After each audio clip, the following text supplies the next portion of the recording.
Monsieur le Président, Monsieur le Ministre, collègues, depuis 1982, les villes de Paris, Lyon et Marseille sont soumises à un mode de scrutin différent de toutes les autres communes de France lors des élections municipales. Partout ailleurs, les habitantes et les habitants de la commune votent directement pour leurs conseillers municipaux. Autrement dit, un habitant ou une habitante égale une voix. À Paris, Lyon et Marseille, les électrices et les électeurs votent pour des candidates et des candidats dans leur arrondissement ou leur secteur, dont une partie siège au conseil municipal de la ville et cette partie élit dans un second temps et de manière indirecte le maire ou la maire. Ce mode de scrutin peut produire les mêmes anomalies que le mode d'élection présidentielle aux États-Unis. La liste qui a obtenu le plus de suffrages lors de l'élection peut ne pas être victorieuse et inversement, un maire peut être élu sans avoir remporté la majorité absolue des suffrages si son conseil municipal a remporté un nombre suffisant d'arrondissements. Un tel fonctionnement a pour résultat d'éloigner les électrices et les électeurs du processus de décision politique municipale. Par ailleurs, dans un contexte où de plus en plus de citoyennes et de citoyens s'abstiennent au moment des élections, exception faite des législatives de 2024 où le sursaut de participation avait permis au nouveau Front populaire de remporter les élections. Il y a intérêt à resserrer le lien entre les électeurs et les élus et à rendre les élections plus compréhensibles et plus directes partout dans toutes les communes.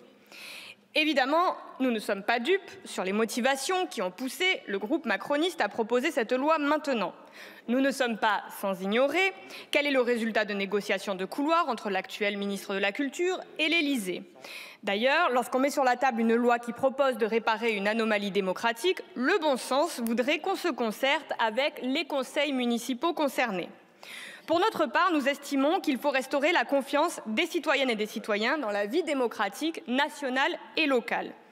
Dans notre campagne pour la 6e République, et j'en profite pour rappeler qu'il est possible de signer la pétition sur le site de l'Assemblée nationale, dans cette campagne, nous faisons précisément le constat que la crise démocratique majeure que nous traversons doit nous pousser à remettre le peuple au centre des décisions politiques, alors que la 5e République est organisée pour tenir les citoyens loin des institutions. Permettre l'intervention démocratique des citoyens passe par une meilleure compréhension du scrutin municipal et par l'instauration d'outils favorisant la participation populaire pour que les citoyennes, les citoyens pèsent et participent aux décisions qui les concernent au premier plan.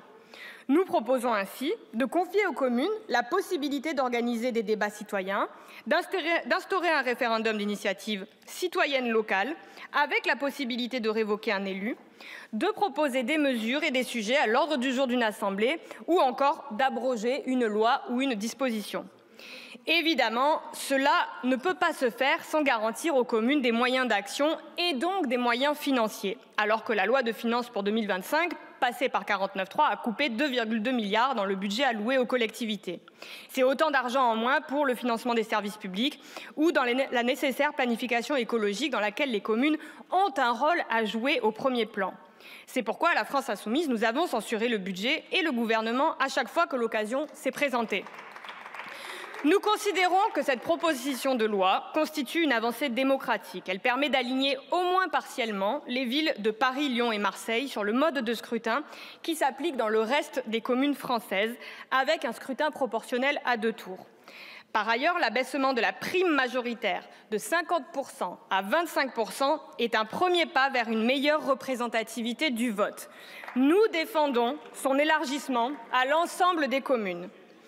À ceux qui nous reprochent de soutenir cette loi parce qu'elle nous favoriserait électoralement. D'abord, merci pour l'hypothèse. Je pourrais rétorquer qu'ils n'ont pas vu de problème à être favorisés par une dérogation au mode de scrutin de droit commun depuis plus de 40 ans. Nous sommes constants dans nos principes et en démocratie, chaque voix doit peser de manière équivalente. Parce que nous sommes attachés au suffrage universel, au respect de la pluralité des opinions à travers la proportionnelle, aux principes démocratiques, la France insoumise votera en faveur de cette proposition de loi. Enfin, nous continuerons de porter une nouvelle culture démocratique dans les communes en encourageant l'intervention populaire dans les prises de décision au-delà de l'élection de leurs représentants.